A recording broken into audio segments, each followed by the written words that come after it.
Greetings, family. You are now listening to BlkOut Radio, and I am your host, Araya Sujat. This show delves heavily into the political, social, metaphysical, and spiritual aspects of our being and the world around us. Please join me in welcoming this master guest to the show, Sevan Bomar. Greetings, Sevan. Welcome to the show. Good day, and thank you for having me. It is just, it's a magnificent time.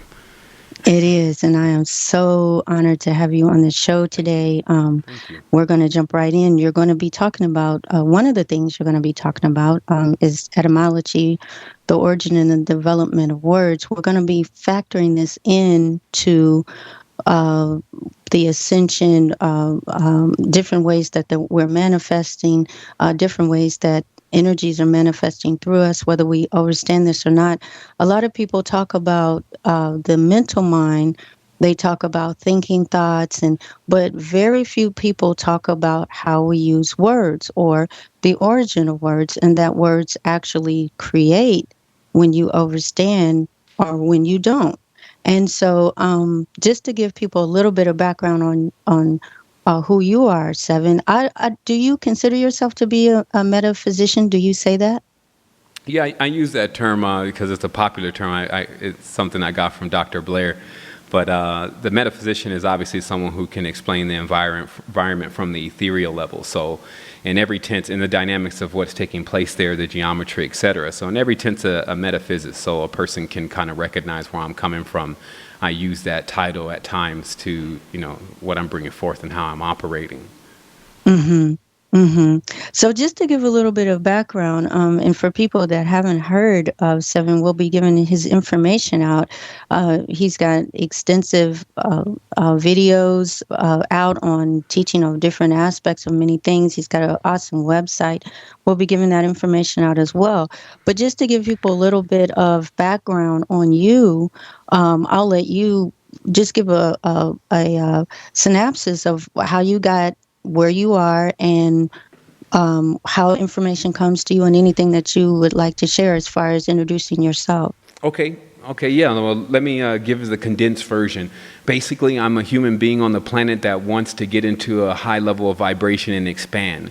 And I started off like that as a child, and then somehow I was supplanted of that by the time I turned maybe 6 or 7 years old. And what I'm talking about is that there's obviously a program running in this environment, and it subjects the children of this environment into these false beliefs of what we're capable of doing, and which is basically nothing. And I've always kept this side of myself, especially from the time I was young. My mother raised us into a spiritual household.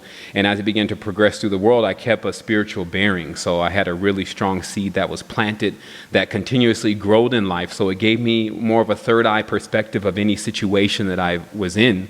And I've been in quite a few situations. And that basically told me that, hey, there's something else going on here. Everything that you're perceiving in front of you has a deeper meaning. You just need to find it out. And I had a really good amount of common sense, so I was able to start looking at synchronicities within the reality. But because I had the spiritual background, I also believe from the other end, meaning that just the side of life that, how could I put it, is watching us. We always have these things going on that we can realize is being done from the other end. And I started finding a lot of evidence of this, meaning that in one stage of my vibration, I found that the place that I was living in was calibrated for this kind of activation. And I had to admit to myself, obviously, when I moved in, I was just looking to see if the digs was nice. I wasn't really trying to see if it was configured for proper alignments, etc. So once I went through the experience and I was gathering all the information of what was going on, I said, man, there's definitely, this is evidence of another side of time, what I was calling the fingerprint of God, per se, meaning that you're able to find the evidence of something that is operating somewhat in a perspective that is ahead of you. So I'm a really rational person. So what happened is that when it became more difficult for me to prove or disapprove that something was going on, then prove that something was going on, this created another stage of my awakening, one of the most aggressive. And in this awakening, I was transferred from my oversoul the code to the English language. That's where it began, that I was shown that there was a deeper meaning in the English language, that the words were in fact back words as it indicates, and that this was changing the direction of my mind, and that it was actually becoming my software or my framework of how I was operating, because I was not only thinking and speaking in it and operating in it, but I was also utilizing it myself in my manifestations. And so I was showed how there was a play in the words, and even how my name had a play in it, and that even some of the roles and characters that I've lived during my life seem to synchronize with many of the mythological characters that exist behind these words when you really understand what they trace back to. So in fact, what we were dealing with is a program as it works, as you see it work, a program that is steered to create a certain type of ideology within the individual. I heard the other day, it cracked me up from a good friend. She says it's a business language. Because when you go into other language, you see there's romantic languages and there's guttural languages, and English is a language of currency and a specific kind of currency. So that's kind of the beginning. And so when I left out of the U.S., I had this crystal skull in my mind, meaning if you've seen the movie, it's like where the guy is in a tense, even possessed with something that he must release, that he must let everyone know about. And all of us have been through these same kind of situations where you come in to know about something, and then you expect that everyone just needs to know about this, and the world's going to be into a whole nother stage. And you come in, of course, that's when you're fully charged up. Then you start getting deflated by the individuals, especially those that are closest to you, when they're not so happy to see that you've had this epiphany, right? And that that they haven't experienced it themselves. And because experience is the real teacher, they can't even understand or understand, as I call it, where you're coming from, because they haven't had the experience. So, I retreated in a tent to Costa Rica. It was finally my advent out of the vortex, as I call it, meaning that I realized some places, especially downtown of every city, is literally a vortex is pulling you in. So when it's time to leave or go somewhere, you start having these quirks happen where things start deterring your way from being able to get out of the vortex on a spiritual level. So I came to Costa Rica. I had enough thrust because of my spiritual experience. I left without them draining it all from me, even though there was that going on too. And I landed in this place that actually gave me another perspective of life by showing me nurturing or nature, which is really the same word. I met an awesome doctor here that taught me a lot about the body, because I think our first meeting was, I really, really understand your mind and I love it. It's beautiful, but you're toxic. So let's see what you say once I clean you out. And that's a big part of what we have going on with this spiritual adventure, is that sometimes we can misperceive what things really mean if we're looking through dirty chakras, meaning a body that has been through a bunch of toxification to where its filters are no longer functioning. So every time you see something, you see it distorted, you see it cracked, you see it broken. You don't see it in its higher light, which is the only way that can occur, is that if you have the energy to drive that. And so that's really what we got into. First, it was the code of the matrix, which was just like a blah, like I need to let you know everything that you're doing with the language, the aliens, the extraterrestrials, the whole play, Annie Besant, all of this stuff you're going to have to know about. And I put that into the book, which was a very dualistic work. Like, it definitely can piss somebody off one way or another. And after I released the book, I really was ready to just go on my monkhood, like maybe take off to Tibet or Vietnam or who knows, and just meld off into the woodwork, just to kind of reflect on what I had experienced. But that was actually not what was in line with everything that I represent, everything that I'm about, which was basically doing your best. And I asked myself the simple question: did you do your best at making sure everyone got the book and understood? And right then I was flashed some of the times where I had to take these tests the next day, and I had been either out doing something with friends or up all night playing video games, who knows, and then I needed to study for this test that night, and it was a big one. Then I tried to cram it all in, and then the next day I would get an A. I would be exhausted, but I had aced the test, and it's because that was my best. So because I have those kind of reference points, I say, well, you sure you didn't do the best with putting this stuff out there so people can get it? You just put it on Little Scribe. Why don't you go ahead and start a website? Because I do have a decent amount of computer skill and background. So obviously we'll put the website together. If you build it, it'll come. Open source spirituality began. And here we are 3 or 4 years later. There's 12,000 members. We're really more of an underground community that's sharing the cream of esoteric knowledge. But in every tense, we're continuously expanding, and it's starting to become something that powerhouses are looking at. Whether they'll budge or not and make a move as far as assisting is yet to be realized. But there are many individuals that have given their assistance and attention to what we're presenting, and so we come front and center. We don't play games. We tell it like it is. We're all connected, whether you want to believe it or not. It's just simple math. After the Big Bang, is the division. So that's sound. So let's just again start there, and I'll let you, ask the questions. But sound begins with the Big Bang. As they say, it's an explosion. It's the first point of division. Before then, there's no sounds that are made. It's intone. And that's why you see that they have a term called intoning, and that's basically, its real definition is to harmonically resonate something inside. Most of the time you can do this without thinking about it, but if you're trying to intone something specific, you can send that vibration. You can scream something in your mind. And if you can read those the meters that pick up the signals coming from the frontal lobe, you'll see a spike in the signal coming from your mind. So intoning is gaining the ability to project into the reality with the proper structures and be able to pump enough energy or amplification in them for them to tesseract or bring themselves from the fourth dimensional subjective plane into the third dimensional reality, and then at that point for you to actually be able to harness it, meaning to use it, because you then created it.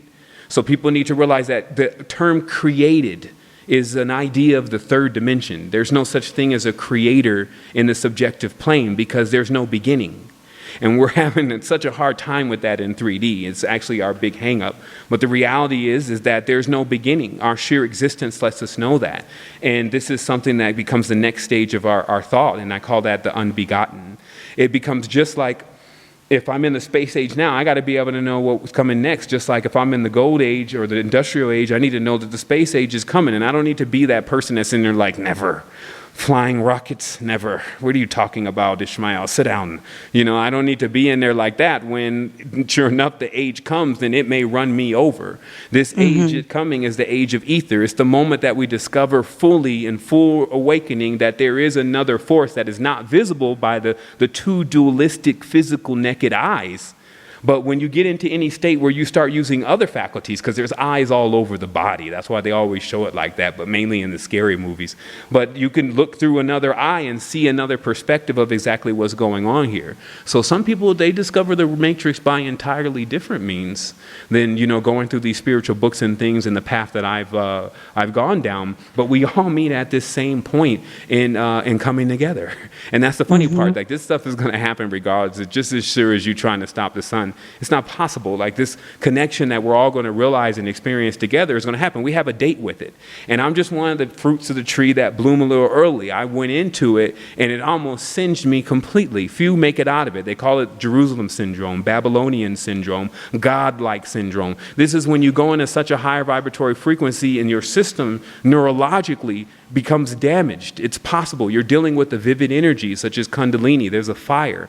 So if any of your channels are blocked from something that happened to you at a certain point or whatever, you end up going through an experience that actually can damage your consciousness. And so what I went through is experience, and through the connection that I have with everything, all there is, I made it out of that experience, and I'm still cohesive. I'm here today with a beautiful wife and a daughter and great friends around me that are willing to assist humanity. And I was told that was very rare. So, of course, where much is given, much is required. Like, sometimes they'll try to throw the rare or the chosen thing on you. You got to watch out about that, because that means they're trying to throw the yoke on you.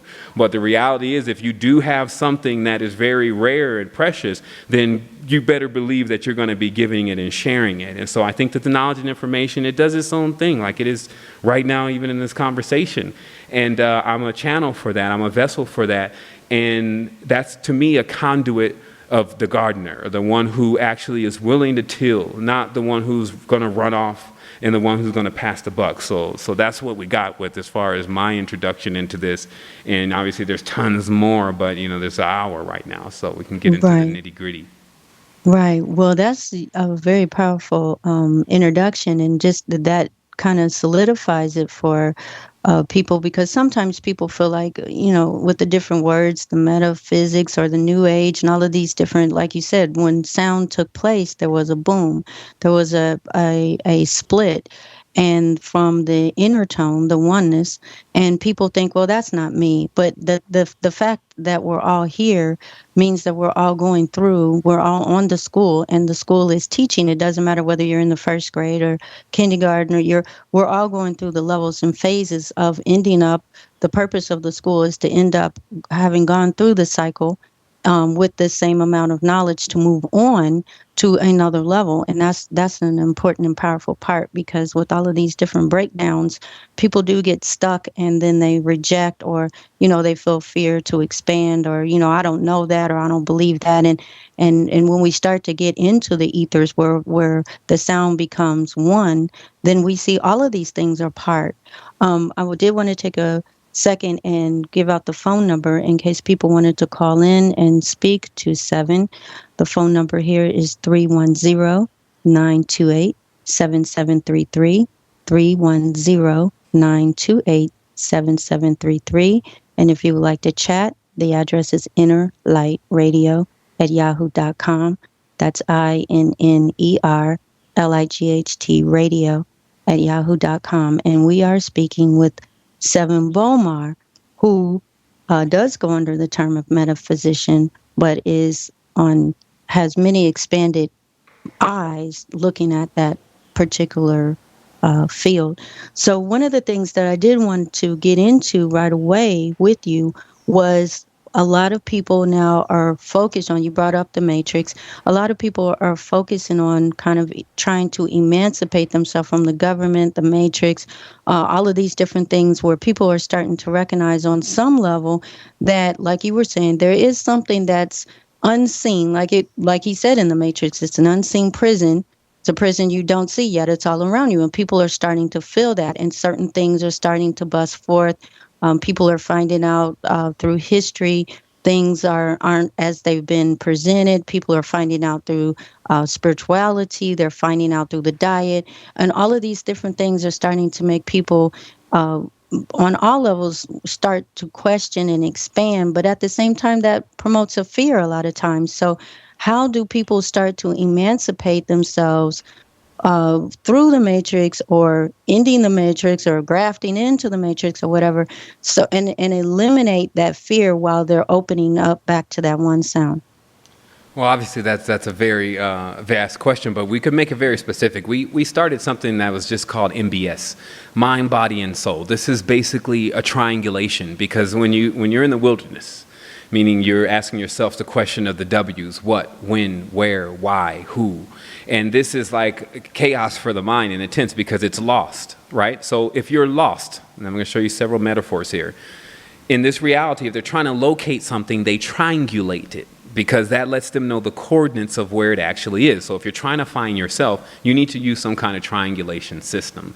And I just call that the mind, body, and soul. So in every tent, you figure out which one that is the weakest. Is it your mind? This is your own diagnosis to yourself. Is it your mind? Is it your body? Is it your soul? And generally, for most people, especially because they're living in a three-dimensional reality, it is the body.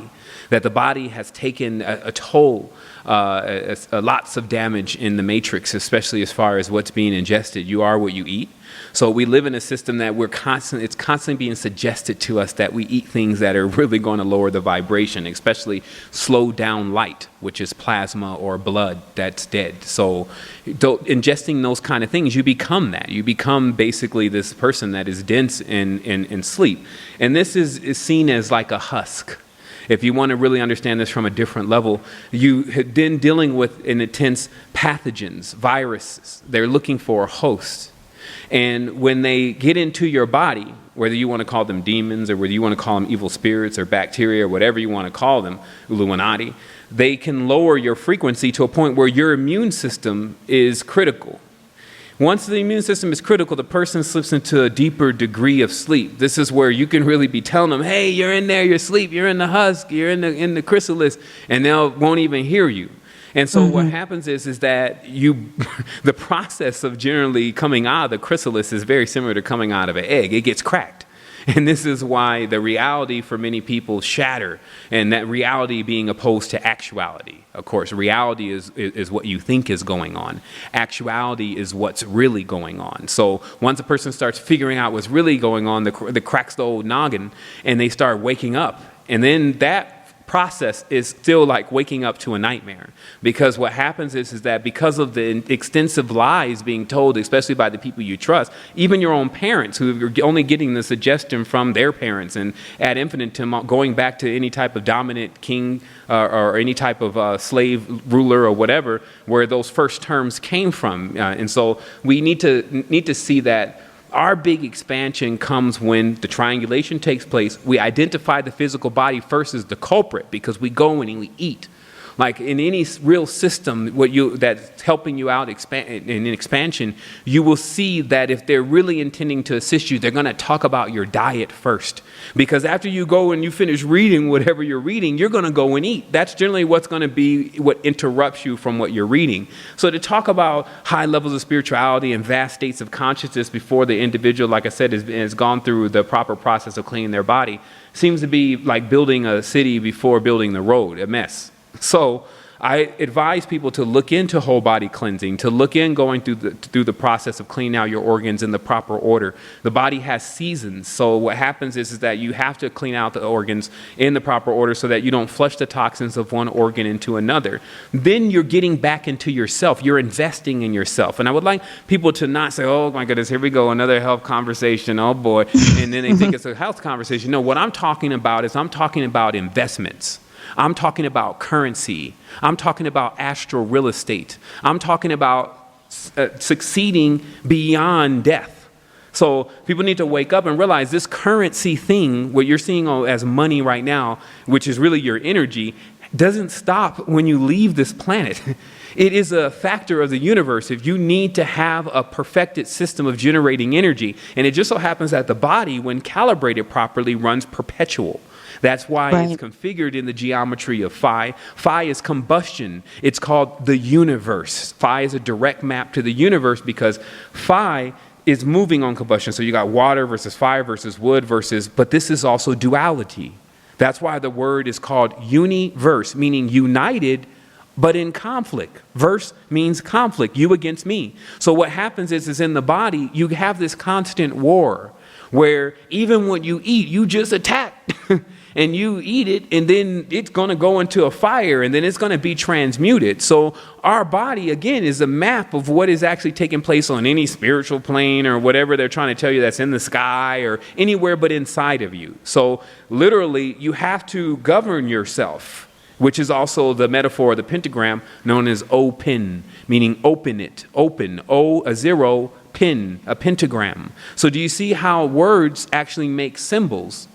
So when the body, in a sense, becomes open, meaning its chakras are open, then it's able to perceive what is really going on. When it's closed, which is a product of fear, notice when someone scares you, you draw back, so you close up. Then you can't see what's going on. And so your access to what you can see is determined by your fears.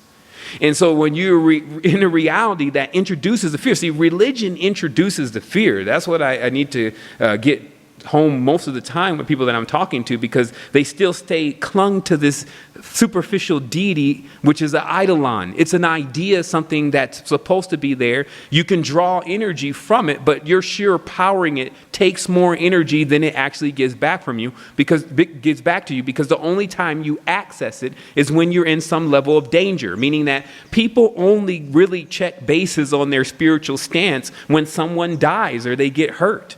So this creates a very defunct relationship with what you understand to be the supreme being. So what happens is that a person can fuel out of fears all their life. Notice fear is fire, fuel, all these are the same word. Person can fuel their fire of fear all their life by electing a fire god to do all of the battling for them every time they get into some kind of conflict. And generally, a person that is operating on this system seems to come into a lot of conflict. After all, it's combustion. Meaning that if you have any kind of chosen one programs running, that means that there's going to be a lot of non-chosen. And the weird part about it is when you see the babies of non-chosen, for some reason you just can't choose. Like I always talk to people about, when you see one of these real cute babies or these little baby animals, somehow we can tolerate it as a baby. But when it gets grown and it starts looking ugly, having its own thoughts and ideas, then we start, that's not part of the chosen. That's not what that one didn't come out right. But it's ridiculous. And this is what I call drama, right? Because after the Big Bang, their dragon mother was created, Ma'at, the material of realities, the matrix, the womb, or the wound, right? Because any Big Bang causes a wound, especially if the environment is virgin. So you see, this kind of thing is even sexual, or sexual is the real term. And so what happens is that if you're also dealing with a religious structure that says you're not even supposed to understand the whole art of creation, in fact, if you understand what the Quakers and all these people were really taught, they were taught to stop even creating. Okay? Right. So you're dealing with a lot of overarching ideas and eidolons, as I call them, because they've now been given life by other people, that are anti-life, anti-existence. Right. And when we get too many of these, then we actually deal with the reality like we're dealing now, where every suggestion seems to be directly against common sense, yet people make those decisions by the masses, thus the overall frequency is led. But it's because they're following their leaders. Now, notice the metaphysical form of lead is Saturnalian. Okay. Now, lead is least affected by light, meaning that it's a deadened state. It doesn't actually respond to light and let's do something and get excited. It doesn't respond to that. And all elements that remain trapped below the speed of light become lead or become Saturnalian. Okay? So what we're dealing with here then is that if a person is staying in the consciousness of lead, meaning that they're dense and they don't know how to get into a high vibratory frequency, then all this idea of what Illuminati and Saturnalian and Satan worship and all that is really them. It could be anyone that does not get above the speed of light. And so how you get there is you ingest light. And that's why changing the diets, getting into the chlorellas, getting into the monatomics, getting into these kind of substances that are on spin, meaning they're actually alive. We're on spin right now. Your aura is spinning. All of what you're around, even the planet you're standing on, is spinning. But this also means by common sense. It doesn't matter how far you run and how fast you run. You're still going to end up where the other person next to you is anyway, because you're running in a circle. The entire universe, in a sense, is a circle. So this whole getting away from it, which is fear, right? Yeah, I'm going to go home with the ancestors. I'm about to leave. The ancestors are here now. They're inside of you. And the stance of where they're at is exactly where you're at. It's all real time for them. They're not sitting behind in the timeline, except for in your mind. They're alive right now. And so when we start to worship the ancestors, and then we confuse the ancestors to be different, something outside of us rather than something inside of us, then this creates division, aka the Big Bang. Okay, so we want to say that the Big Bang then takes place in everyone.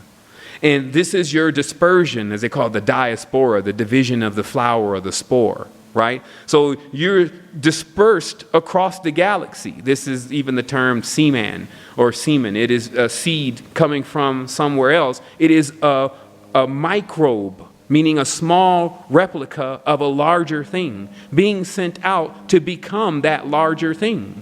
So we have to realize also that our body is sitting in several templates that the actual performance of that particular template is magnificent. But the only way that we're going to see that is to start expanding from this state of consciousness of being the body, looking in the mirrors. And that's why the mirrors are always used in the occult. But it's an occult reference. And I know we're getting to we're about the 30-minute mark here, but it's an occult reference that means the mirror is the most magical tool in the reality to cause mysticism. Now, mysticism doesn't make anything clear, by the way. That's why it's called mysticism. So if you're looking in this mirror then, and you're imagining you're this person that's on this other side of this mirror, mysticism begins. And that's what we're talking about here. We're talking about taking deeper metaphors and saying, okay, beyond the looking glass then is when you come out of the body. You come out of this phi-based vehicle that you've been seeing on the other side of the mirror, and then you go into the reality to where you can go into several different forms. I mean, there's no real limitations. I can't even limit it to, oh, well, you go into this dodecahedron body or anything of that nature. In fact, you would see that most people that expanded into that develop such greater levels of creativity that in this world we're only seeing fractions of it now. And I'm just, in a sense, tapering off just that part of the conversation to get to, another question. Okay. Actually, we had somebody write in on the website, and the question is, my son is 16 years old and wants to know if you, Sevan, can teach him spirituality. And also he wants to know if there's are there teenagers on your website who are daily active that he could interact with some of this knowledge? Excellent question. Well, what we've done is we've answered as many calls as we can as far as things that needed to be developed in the website. What I'll say is that in the last 4 years, the state of consciousness is misinterpreted in many tenses as far as where consciousness is at from people who say that they're conscious. And so what this has created is it's become very difficult to get other people that are in a position to help, right? We get a lot of people that need help, and they even come in as they're ready to actually give some help. But that generally is their ploy for getting in the door, and so that they can get some help, right? They're saying, I can help you, I can do all this. And then we get in and there's like different issues going on that we need to cater to before that person could ever be up to the par of doing this. And the reason why I'm mentioning that is because many of the stations are going unmanned, unwomaned, meaning that our advent into developing things for the youth has us over here having to be very innovative at how we introduce the approach to things that children would even understand or want to understand about consciousness based on the program that's currently running in this reality. There's a section on the Realm Dynamics website that is Realm Dynamics Children, and that's basically an area that we're setting up for all age ranges up until the point of adult. And so what I'll say is that we have the content, but getting the individuals that, when you go behind the scenes, and that's what people need to understand about bringing consciousness, behind the scenes, there's wires everywhere. There's stuff being developed. Graphics have to be developed. You can't use other things from other people. There's copyright laws. You got people crabbing over different things. There's spite. There's a war over who has the most traffic. There's people always looking for something wrong with what you're doing or wanting to deface your name or your character over something small. So these are the behind the scenes. And so also when you bring a person into that, it's like, whoa, they're like, wow, I mean, I didn't know it was like this. And I'll be like, I didn't either. I just adapted. Like you never know what it's going to be like when you're going into something new. You just better strap yourself in tight and hold on. So what the reality is that I would tell the brother that we are developing things. I don't think that this content is above a 16-year-old personally, meaning that I think that a 16-year-old is in sometimes a better position to receive what is being spoke of on this line than a 30 or 40 or 50-year-old. So in that sense, you can see those people on the site as long as you can comprehend as being as your peers, meaning that someone that is on your level and in your age range. And there's always people in the chat box that are interacting. Some people come in and come out because nobody wants to really confine themselves to being in front of a computer all day. And especially that's about higher levels of spiritual consciousness. So you'll find people coming through. And this is great because it's like a highway of life. This is not just a bunch of people from the U.S. We have people all over the world. They speak different languages, but again, we have one common integer. In many cases, a lot of common integers, but that is bringing up consciousness. So I would tell them 16, 35, it's the same thing with this information because it's something that you need to know. How it's scheduled to get to you right now is that we have plenty of platforms open, plenty of data to go through. Obviously, you want to get some kind of curriculum developed, which we're working on, but until then, people can go through the archives, especially starting from the beginning by the timestamps of when the site was developed, and they can walk through the states of consciousness just like I did, because that's what the resistance really is. It's not a guru saying, hey, I know everything about spirituality, let me teach you. What it's saying is, no, I'm into my spiritual ascent in real time, and I'm just documenting it, and just for people to compare notes here, and then we can get more people looking at things, so that way, and we've done really well in that area. So I'll say that, although we haven't had a children's corner yet, what we've done is we've been able to create something that a lot of people are contributing their information to. So go through the blogs, be prepared to do some work, like any kind of intention and ambition, especially if you're 16, you got all your enzymes, you got your stuff still together, hopefully, so you feel motivated. You just have to harness that energy and use it and realize that, everything is possible at this point. Like, it's all based on the aspirant, especially when you get into monatomics. Like, these are substances that for the first time, you'll make up a list of about 0.3 or 0.4%. That would be even a lot of humanity that has ever tried such substances to see how it could affect the state of our DNA and the state of our consciousness. So that's also what we're bringing, is we're very future forward in what we're going to do to solve this issue, because we decided that we were just going to head the goons off at the pass. And what I mean by that, it's like constantly we're always reacting to what's going on. We're just doing the cleanup work, damage work. And we're not going in the future. As someone told me before, I said, look, you're a spiritual being, but oftentimes you keep handling stuff on the physical level. You got to remember to go on the spiritual plane first, because you do have a body there. And I'd be like, yeah, I forgot. I need to jump back in that vehicle. So if I need to meet somebody, I'm going to meet them first on the spiritual plane and then in the physical plane, right? And so this is how we have to be ready to operate, or actually not be ready, but we need to be operating, because that's going to metamorphosize us being able to do something here. Because if you're already dealing with some kind of entities, and we won't even call names out right now, but if you're already dealing with entities that can peer from the other side of time, meaning what is yet to occur, then you have to move in mysterious ways. You have to create an algorithm in yourself. You can't be predictable. You have to let your mind move in certain sequences that are not basic, and meaning like a basic program. So this is what we're talking about. That's all really true. And I wanted to also say to the person that wrote in, Mimi T, encourage your son just to go to the website, and like Sevan said, there may be that might be something that he starts if that's on his mind. So just being able to recognize that we're all flexible and we're all bringing a part, and so we don't have to always kind of wait. We're taught. And that's what we're kind of discussing here today. We're taught to be students and to be receptive, to be the receiver all the time, when actually we have a lot of things to ejaculate as well, meaning that we're both male and female. And there's times we are the student and there's times we are the teacher. So it may be he's come to this moment to start to add to that, or a form of his own where he could expand on that, and then cross-reference and that kind of thing, find people that are like-minded of all age groups and things like that. Right. So that, and I just wanted to say in conclusion, creativity is really important, especially for young males, as far as creating things, like building things. And what I did was, I just recently got a 3D printer, and it's even called the Creator. And personally, I didn't buy one earlier because I thought, what could be, what do I want to print out in plastic anyway? And then I started realizing that there was tons of things that you can create and make that not only have just common use, but even mystical uses. Like you could print floor models of entire cities.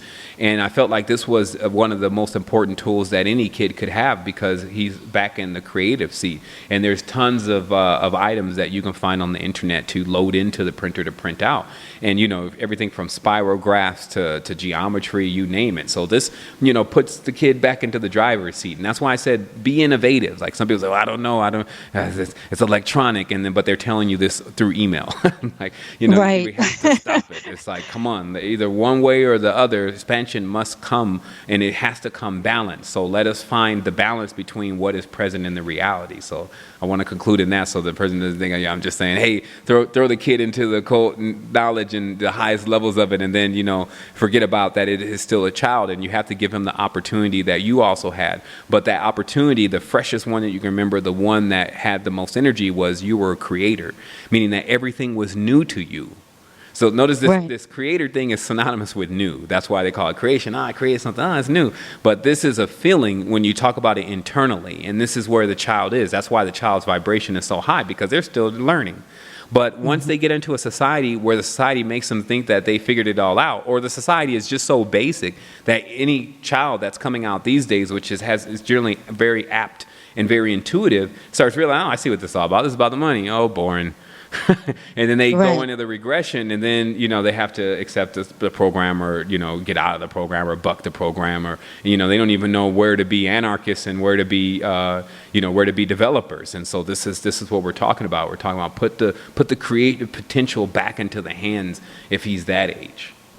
And that's for all of us, because we're all that age. We never get past, like you said, we're just going in a cyclic circle. So whether, if you think you used to be, the truth is you're just going to come right back around to visit that again, because there's no end and beginning point. So again, once we start to get out of these terms or these words that kind of bind, and even though we see things are a circle, the natural order is a circle, we still tend to speak words that are in a line. They have a beginning and they have an end. And that's why we think, like you talked about before, the body is aging.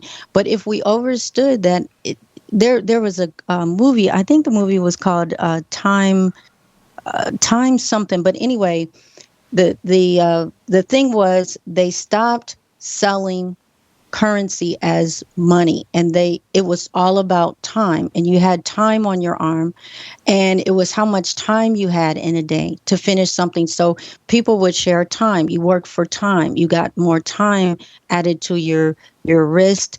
And of course the movie went on to say the elite had unlimited time, and of course the poor had limited time. And this all refers back to money, because if you have a lot of money, you got time to do things. That's what people say. Well, I Right. don't have any time. So they think, but it's also there's also a deeper metaphor behind the circle, because they say that the two-dimensional mind sees a circle, but the expanded mind actually sees a spiral. Because when you look Right. at a circle a spiral from 2D, it looks like a circle. So we are going somewhere, and I think that also people need to understand that we're dealing with two different energies here. We have a curve and a straight line, and the universe itself is still using that as a module to create. And these forces do at times, or in most cases, are dualistic against each other. But we have to see that that the circle and the spiral and the straight line are all integers that can be used to create anything, okay? And so that puts us back into the stage of looking at, okay, what is binding then? Now there's, of course, if you're binded to something and it's dragging you down, you need to cut yourself free. But if you're binding or banding yourself together with strength and others that are very strong, then you can go higher. And this is a simple concept. It's basically if you have to lift a couch and you lift it by yourself, it's too heavy at times, or you may hurt yourself. But if you call in some friends and you guys all lift it together, there's more strength there. So this is a simple thing that we have to understand, that banding together or bringing everything back together is not always a negative thing. It's all how things are being explained. There's a negative and a positive and a neutral intent to all of this. But also, here's another deeper set of knowledge. Neutral doesn't mean you're standing still. And this is a misconception. A lot of people think neutral means you're kind of somehow on this balance and you're not moving at all. That's not what neutral is. Neutral is going back and forth so fast that it appears as if it's only in the middle. Because the only one that can be neutral is the bridge. And obviously, if you read the beginning of Metuneter, it explains about this bridge, and it explains that the ones who are capable of crossing from the fourth dimension into the third dimension are the ones that are attaining the abilities to become real creators, because they're allowing those that are in the third dimension to create things based on the energy that they've merged with, i.e. soul, meaning one specific form that can create everything. And so this is when you get into giving, because the reason why the three-dimensional reality has still such a hard time comprehending this, because there's always take, burn, burn, burn, burn, burn. And so what happens in this state of consciousness, then one is always looking to receive something. What can I receive? What can I get? What can I have? Right? While on the subjective plane, it's like, oh, take this to build with. Take this to do your things with. Take this currency. You can do anything with it. Why? Because anything that being creates that's still on that taking system, it lives through that. So let's take it to another level. Granite is alive. It is, when you get it into the subjective plane, it is made of all one form. But when you bring it into this reality and you use it to build, now granite can live through any structure that you're building. So who's really in charge? The person building the structure or the granite? Or as I always say, there's a person that gives the orders and then there's the person who carries the orders out. That's what you're really dealing with. So we have to see our system at times as you're either the millstone or the grain, meaning that you're either the creator, you either project, or something projects upon you. Something attempts to give you ideas and give you the will, or the pentagram, 72 degrees times 5, 360 degrees. They try to give you the will that they want you to carve out for yourself, right? Like it's a synthetic will, right? And this also gets into the common law, and it gets into sovereignty, and it gets into all that kind of stuff, which we don't have the time to really get into. But what I'm saying is that there's a lot of knowledge to learn here, especially about why we're even here. And we have to stand up to that these days, because obviously this is something that we've been taking very light excuses for, meaning that someone can tell us, well, why are you really here? Well, God put you here, and he'll be back. It's like, it's like you sitting out at the mall and you're only 5 years old and your parents just drop you off and they tell them, we'll come back. Here you are now 30 and dad ain't come back yet. Meanwhile, there's no communication. It doesn't even make any sense. But what happens is when a person believes that, then they lose senses.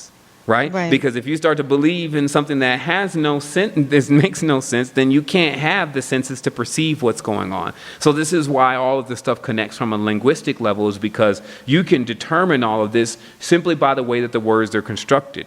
And, in addition to that, just to conclude on the power of the words, if you notice how the word is the word, W-O-R-D, is missing an L before it becomes world. Mm-hmm. Now, an L is a 90-degree angle, a right angle, right? So the right angle, if you spin it, as it makes a 7 even, as you spin it, what this really is this is the shadow that's casted on the wall when you hold a tetrahedron. So the reason why that the L was known as God is because it was known as the nail. Known as nail has L in the back. The nail, or the Nile, or the place where it took place first, right? So this nail or Nile is, I had to give you a piece of it. I'm not going to keep going on with it. I'm just going to leave it at that. So let the people think about that. But this is a deeper thing. That's what I was saying. You can go into the language and you can start pulling things apart. This is something you can go to the simple etymology online and start adding different letters to words, and then it'll just start all unraveling. And then there'll be the story behind it, because the reason is, I'll tell you why. If I was to tell you everything that's going on in the world, all the secrets, right, I could actually tell you in English. That means that the language does contain enough for the complete explanation of what is going on in this reality to be conveyed. The only thing that is lacking is the proper order to put the words in. So this means that we're at least holding data that is capable of being put together to where we can explain our entire existence. So if you can understand the language, and part of it is there's only 26 letters in the English language, that means half of it's missing. There's 26 plus 26 equals 52, right? 26 times 2 is 52. So there's 52 weeks in a year, right? And then there's 52 cards in a deck, which is tarot, but new tarot, right? Like that's not old tarot. There's not 365 days in the old calendar, is there? There's 360 days. It's a perfect circle. So why is the number 5, which is phi, which is fire, which is fear, which is fight? Why is the number 5 the significant number that changes the cycle or the circle, thus creating a wobble? Okay? And now go to Egypt, then, Lower Egypt, and find this 5-sided pyramid so large, really a diamond, that it's actually causing the earth to wobble. It's like what you would put like a magnetic piece on a tire, right? And that's supposed to balance the tire or throw it off balance. So 5 gods, looks like Isis, looks like Set, looks like Horus, and looks like Osiris, there's a few of the 5 major deities, threw off the pan. Pan meaning pan left and right, the phases of the sun in its cycle. Okay? So these are the deeper metaphors that a real adept knows. So thus, fear has entered through phi, a physical shell. So when you reach the Sphinx and you don't know the riddle, then you see only the lion who you go into fear of, because the lion is the sun. And thus you cannot pass through, meaning you cannot go through the sun because you don't believe that it's not hot. And the sun is then a jump gate, a gateway to galactic core. So that happens inside, though. That's what we need to understand. Like the metaphors in the physical buildings, that's when you see the physical buildings, like, oh my goodness, it's about to be some stuff in the game, because 3D is not perfect. So when you make structures, they can't be perfect. You can bring them as close as possible, but it's not possible. There's only one that's perfect. See, they try to make that, who's it, God? No, silly. It's beyond the subjective plane. It's beyond God's.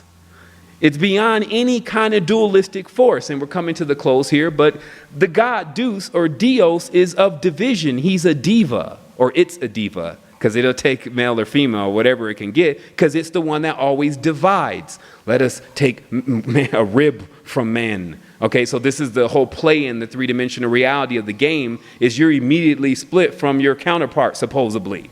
But anything they ever cut off in 3D is still there in 4D. Meaning when you take a Kirlian camera after you chop someone's arm off, the arm is still there. So people exhibit abilities that they don't have in 3D, but in 4D, letting you know 3D is a game. So there's a Scythian then who cuts the cord.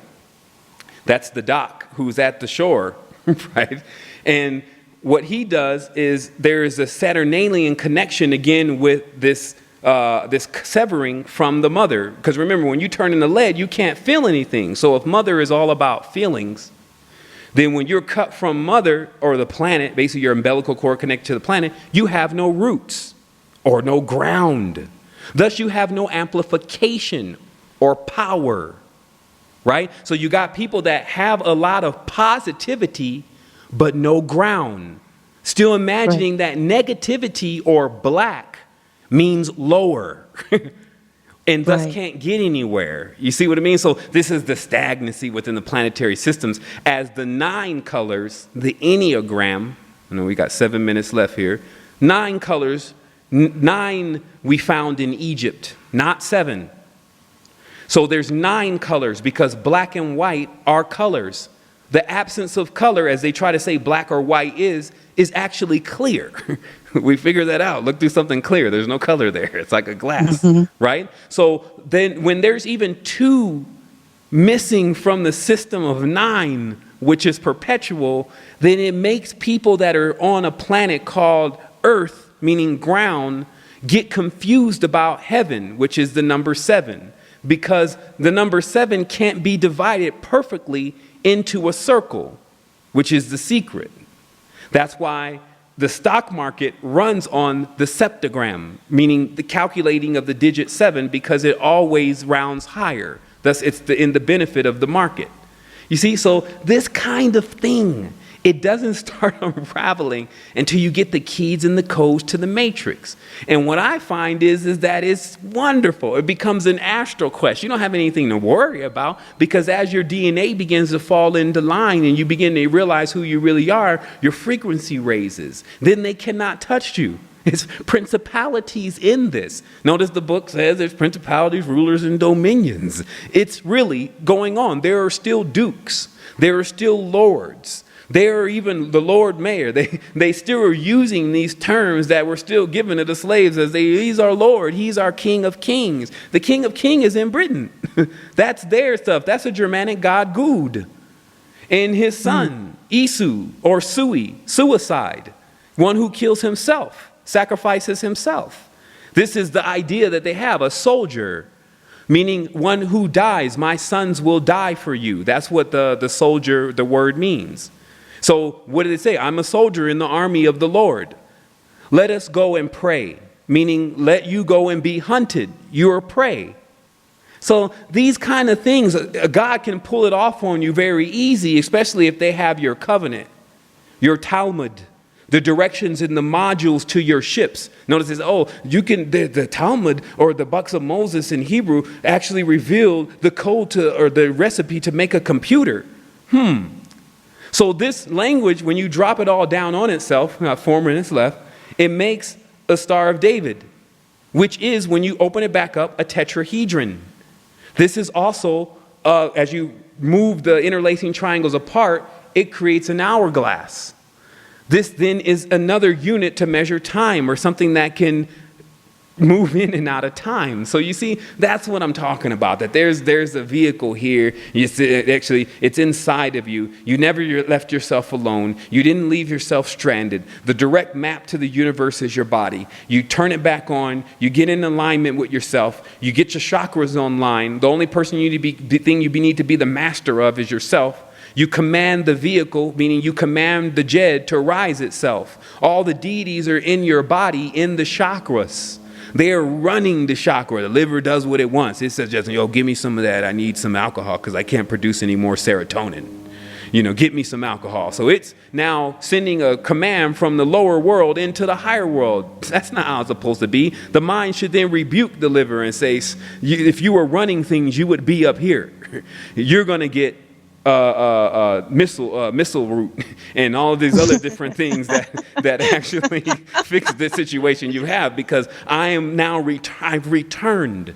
So do you see how this whole Messiah thing and all that, it's all about you returning to yourself and getting back into your body and saying, look, it's time to wake up because I'm ready to expand, and see this as only sleep.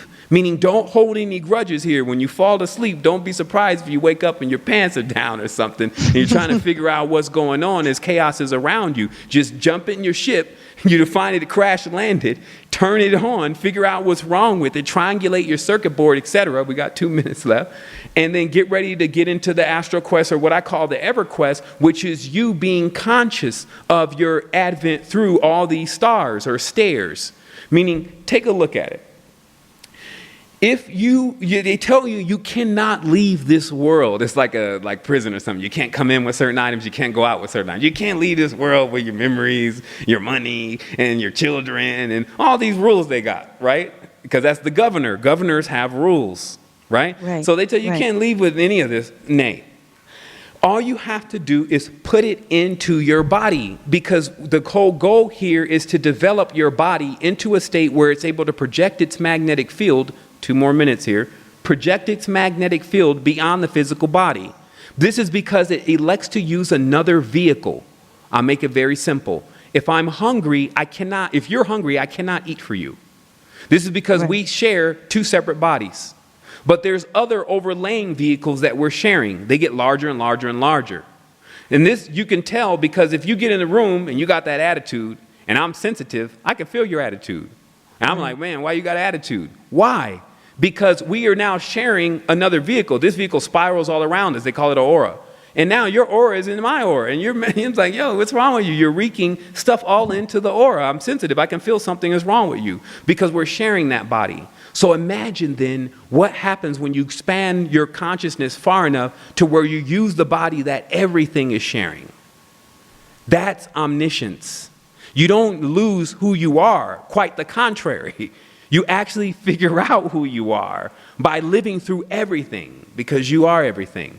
And that takes us to the close of today's show, which is awesome, I think. Yes, it is. And it's been awesome. Of course, never anywhere near long enough. But I did ask Brother Jamal if we could get an extra few minutes. So he said we can take 10 extra minutes. Okay. I did have one question somebody, Dr. J, had written in. And he said, can Sevan share his opinion about the Matrix movie and its impact in regard to freeing the mind of limitations? So real brief, if we could just share your thoughts on that. I'm going to have mixed ratings about the Matrix movie. To just get into the positive side of it, freeing your mind from limitations is something that the Matrix may have introduced to certain people because they saw the idea that the world could be manufactured and that they could actually step out of it into a plane of limitless. So I'm about that part of it. The part that I have somewhat of a disgruntledness about is just the simplicity of what the Wachowski brothers are really up to. And, I'm still standing behind Sophia Stewart no matter what, in her claim to had already projected of the Matrix and Terminator as one movie, and had already really just channeled this entire situation of what's going on. Now the Wachowski brothers are coming out with the movie Jupiter Ascending. So this obviously lets you know that they're in with the Jesuits and their whole idea of Jupiter being the largest god. And, there's terminology thrown around in the movie about Earth being just a small operation of what's going on a larger scale, which is harvesting humanity. So when in that tense, because you get that kind of overlaying story, and then you get the encryption, they're in the Iris, the Osiris, they're in, with the Nebuchadnezzar, and you got Will Smith there, and you got Jada Pinkett there, and what's been going on with their occult initiation. So someone with their eyes open sees a totally different thing, but someone with their eyes closed may in fact see a window of emancipation. So I think personally, I named the book Decode of the Matrix. When I went and watched the movie The Matrix, I think I fell asleep only because I was tired. Like I went and I was still in the Matrix. I went after work and I fell asleep during the Matrix. And so when everybody kept asking me after that, I was like, it was cool, and I was really like, I fell asleep. And just being one of those people that never watched a movie twice, I didn't go back into it. And then somehow how the book got named The Code of the Matrix, I think that what happened is that once so much attention was kind of focused from one point on the movie and how it was still synchronistic to how you can get out of the reality, I said, well, what was the real thing that was really going on in the Matrix movie anyway, behind all the smoke screen and everything? What were they really trying to get? What were the agents trying to get? They were trying to get the code to the mainframe. So what's the mainframe? The mainframe is your mind. They're they're drilling your mind. Now notice the word mind is mine, M-I-N-E. Do we not use drills in mines? Generally diamond bit ones, okay? So they're drilling the mind so that way they can get to the core. Because in the core, which is where the pineal gland, hippocampus, the consciousness, that's where the alien is asleep. If he hasn't retreated already to the coccyx, or she hasn't retreated, or it hasn't retreated to the coccyx of the spine. So that's what I'm saying is that, that there's the metaphors behind the movie that seem to be somewhat suggestive. Not somewhat, but they are, because these are Jesuits. Same thing as Ender's Game. You see that they ask you to accept the alien consciousness at the end of the movie. And, it's just one of those things that is the overlying reality, but it is, an alien just means something foreign. It doesn't always mean a big old head and a few big giant eyes. So the reality is that when they're saying you need to accept the alien, they're saying that you need to accept something that is foreign to what you're about. And if you understand what Ender's Game is about, it's about war, because war ends things, right? War is worship. W-O-R-S-H-I-P, war, W-A-R, war, Mars, okay? What's going on with Mars? Mars and Samael. Samael the Black is the warlike angel. And if you know the pantheism, then you know the connection between the angel of Saturn and also the Zulu tribe, the angel of Mars and the Zulu tribe. So you do have principalities here is what I'm saying, but all that, that's advanced courses. You don't even need to be focusing on those kind of things until one remains stable enough to understand themselves. Because that's the last thing we need to understand here. Activating your physical, mental, spiritual vehicles contaminated in toxins, because this is not about a drug, like getting on some other substance that's called Kundalini so that way you can feel great. This is about full restoration of the planetary system. So I'll say this in conclusion. It's something that I needed to really make sure I convey. The reason why I maybe didn't short circuit is because in my core, I've always done the best that I can for people. But if you go into that field and you think that you're going to harness all that energy on your own, it's going to blow your mind. And then it's going to take over you. And this is what people are experiencing that are in high stages of what they call spirituality and consciousness. They're completely controlled. They don't have an idea of themselves anymore. That's why they're always referring to their God. They're never referring to themselves anymore. They've been completely harvested. So be aware of that this is a group share with spirituality. This energy is too strong. You need capacitors, generators, regulators. The same way you would operate any kind of units of power, you need centrifuges. You need things to absorb the energy, hold the energy. This is an energy source. That's what was seemed to be discovered here, was a perpetual energy source that doesn't actually shut off. And I think that that's also the soul. So you see, there's soul harvesting. So when they talk about selling your soul and blah, blah, blah, the soul is a unit. Spirit, it's different than the soul, is a unit of energy. Spirit means an individualized being that still thinks that it's separated, but it's disincarnate, meaning that it doesn't have a physical body. So again, to make it very simple, a spirit is a being that dies still not in the idea of wholeness. And so they wander around what's called the spiritual plane or astral planes in loops, still carrying out like they were before with others that were carrying out like they were before, and they're in cycles. And this is what's going on also on this planet. So to move beyond that, you get into the higher vibratory frequency, you crack the shell, which is phi, then you go into a whole nother stage of geometry, so you don't have the limitations of the governor, Lord Mayor, and then you are under dominion, and then you expand like that. That's how it is. Like, that's what's available right now. So we actually have a caller. We have a caller on the line. Caller, are you there? Yes. Well, welcome to the show. Can you hear me? Yes, I can. Where are you calling from, and your name, please? I'm calling from Vacaville, California. My name is Marilyn Welch. Okay, Marilyn. And I was calling with a question for Bomar. Okay. Go ahead. Okay, I just finished the colon cleanse, and I was wondering what should I get next?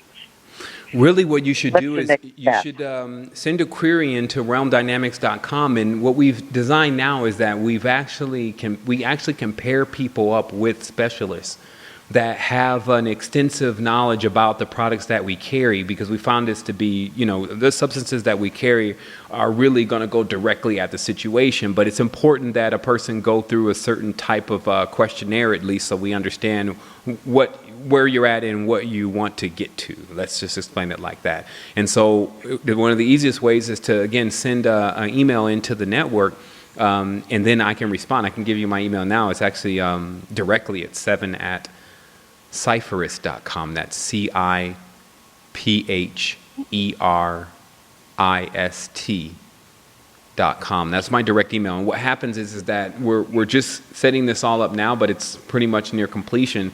Is we have specialists that have used the products and also have background and have a background in different sets of spirituality. Some aspiring to be shamans, some working with the energies of whatever. I'm just saying, there's any person that is calibrated perfectly for you. We're getting a network to where we can get you in touch with those people and actually allow them to help you go into what is needed next for your expansion based on what you're doing, what you're eating, and how your current lifestyle is in your environment. Okay, good. Yeah. I also want to thank you for everything. I'm the one I drew that picture and put it on your website. Well, I sent it to your on your Facebook. Oh, and awesome! You're the lady with the twin. Yes. Yes. Yes. Yeah. Well, I still got the elephant memory working over here. I want to say, look, they're like, well, how come you be forgetting stuff during the show? So let me take that back. But yeah. Well, thank you so much for your call. Thank you so much for your call. And Sevan, we have like maybe 2 minutes left. Okay. So if you wanted to go ahead and give your website information too, I know a lot of people would like to check that out. I've been to the website. It's awesome. If you could give that information out before we close. Okay, sure. Actually, you can get to us in all of the platforms at astralquest.com. There's going to be links there to get into our archives, which is Resistance 2010. There's going to be links there to tune you into the pre-season of the last season of the show, or season 2 of Astral Quest, and season 1, the archives. So yeah, you can go to astralquest.com, but if you just want to jump right in, you're going to go to resistance2010.com. And if you're ready for that next level of expansion, then you're going to go to Realm Dynamics. Awesome. That's where you're going to learn a lot about, the next level, just stuff that's already going on, though. Excellent. Well, again, it's never enough time. I hope to have you back soon. Sure. Some of the things we didn't even get to cover, as always, but we'll have you back again, and we'll be able to talk about God being masculine and feminine and different things that, again, we need to. We touched on a little bit about the balance and the cycle, the orb, the continuing on, and these things. starting at that base, like you were saying, going around and around and around as we're moving forward, getting clear and balanced within ourselves is very important, mentally, physically, emotionally, spiritually. So again, I thank you so much. I look forward to getting you back on the show. We'll expand on some more things. We'll talk about some of the things that are in even the rap world and that kind of thing. Oh yeah. So again, thank you so much for Oh, you're being on more this than show. welcome. All right, and I also want to say thanks to Jamal for putting the sound together and everything. I appreciate it. And so yeah, we'll be talking soon. Wholeness. Wholeness.